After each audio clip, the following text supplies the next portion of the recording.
welcome back to my channel. If you are new here, then welcome. My name is Sarah and today's video is, what day are we on? It's the 6th day of Vlogmas, and my video today is all about this little guy. I'm just going to pop him down there. I'm going to film this in two parts to help you guys out a little bit later on in December as well. But today's video is going to be Elf on the Shelf ideas for the 1st to the 18th of December. This year I've got two elves now because Ivy's a little bit older, and Freddie's more aware and he'll want to know why Ivy doesn't have an elf. I mean, I could explain to him that they can share the elf, but sharing's not a big thing for him right now, so I just thought it was easier for them to just have one each. They both look the same, so there is no arguing over whose elf is whose. They look the same, so it doesn't really matter. And I also thought that that meant when they are older, and if they would like to do this tradition, and then they've got their own elves that they can take with them that they had when they were children. So if I start off with, let me just find the list that I had last year. In a previous video of mine, I gave tips on writing out your Elf on the Shelf ideas beforehand. This is what I did last year, and I actually wrote them out in August when I was heavily pregnant with Ivy. I sat up in bed, couldn't sleep, uncomfortable, she was kicking me in the ribs, so I thought, you know what, I'm just going to write Elf on the Shelf ideas down. For the 1st of December was obviously Elf arrives with the advent calendars, so I just had a little setup of the advent calendars and then the elf at the front. Freddie wasn't quite old enough for me to need to explain that the elf has come from, I mean we did, but he didn't understand, you know, the elf has come from the North Pole, he's one of Father Christmas's elves and he's come to join us for the duration of December. We certainly will not be using the elves as punishment, it is just to add to the magic of Christmas. So then on the 2nd of December we drew on the bananas. His favourite fruit still is bananas, so he thought that that was really funny, and I think by about the 3rd or 4th day into December he realised that every day the elf moved, so he got really excited every day to come downstairs and find where the elf had gone, and would come running in to tell me that the elf had moved.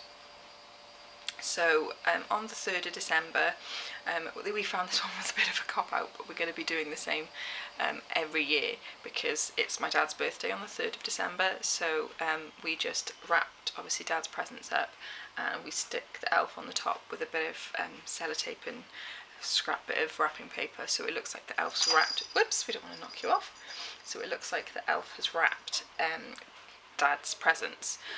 So that's an easy one. So if you do have something like that going on in December, somebody's birthday or anniversary, then I would suggest that you use that as one, because it's one less thing you've got to think about really. What did we have then? Oh, on the 4th of December we had lazing in a hammock. Now because we'd just had Ivy, she was only 3 months old, we had loads of muslins, so we just tied them to the curtain pole and had him lazing in the hammock.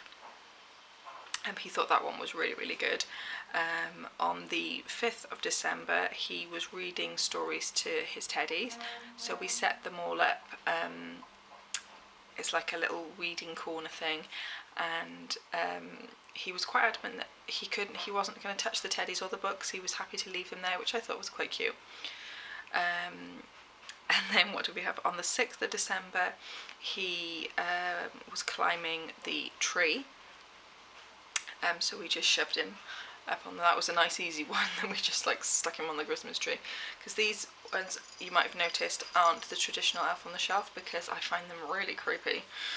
So I think these ones are quite happy friendly, and they do have Velcro hands, and as you can probably hear he's got jingle bells too. So his feet aren't Velcro, but they're long enough that you can kind of tie if you really want to. But his hands do Velcro for him to hold on to things.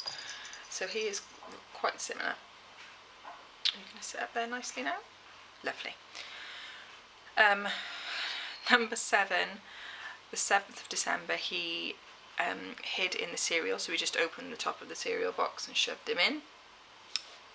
On the 8th of December he was sat on a plate with some empty sweet wrappers. On the 9th he was reading by himself, so it's a very similar one, but we just didn't use any of the teddies.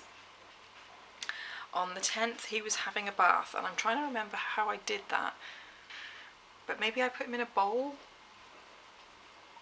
Maybe I put him in a bowl, I don't know. But he was having a bath. On the 11th he was writing a Christmas list, so I just got a bit of paper and crayon and just, I mean, Freddie can't read, so it didn't really matter what I put on there, but you know, I put like he was writing a Christmas list. On the 12th I had him fishing, and I remember I popped him up in the family bathroom because that's where Freddie does his teeth, and he was sat, and I had a pencil and a bit of cotton hanging down, so he was, and I like just shoved it in so that it was like he was fishing. On the 13th of December he was playing with his cars, so I just got a couple of his cars out and I put them around so that the elf looked like he was holding them and playing them. He wasn't overly impressed with that because he was told that he can't touch the elf, so he thought that meant that he couldn't touch the toys that the elf was playing with, so he was a little bit upset that day. But he's got like 5,000 cars and we used 3, so I just got him to like, look, you can still play with these cars. On the 14th of December he was watching the TV, so we just propped him up, and we've got 2 remotes, so we gave him the one that we don't use. On the 15th he was dancing with Ubercorn, who is from the Go Jetters, so I just balanced the 2 teddies like on each other. And then on the 16th of December we had him playing with his blocks, so we just got a couple of blocks out and made a little tower. He quite liked that one. And on the 17th he was zip wiring across the room. That one was quite fun to do. I just tied some cotton from the curtain pole over to the light in the middle of the room and over to the banister, the top of the banister. Or did I just go to the light? I think I might have just gone to the light, and then I just had him hanging because his arms velcro. I just had him hanging, so that was quite fun. And on the 18th I got one of Mark's socks because he's got big feet, so it was a big sock, and I just shoved him in, so his arms and his head was hanging out, and I just had him using that as a sleeping bag. And I can't quite remember where I put it. I think I might have put it up in front of the TV, but he thought that one was really funny because he had taken one of Daddy's socks. So that's 18 at least points for you to use as your Elf on the Shelf ideas. My next video will on the Elf on the Shelf ideas will go up a little bit closer to the end of December, when people start to run out of ideas, and I will give you the other half of the list to help you guys out. So if you enjoyed the video, then please give it a thumbs up and subscribe if you haven't already, and I will see you tomorrow for the next video. Bye guys!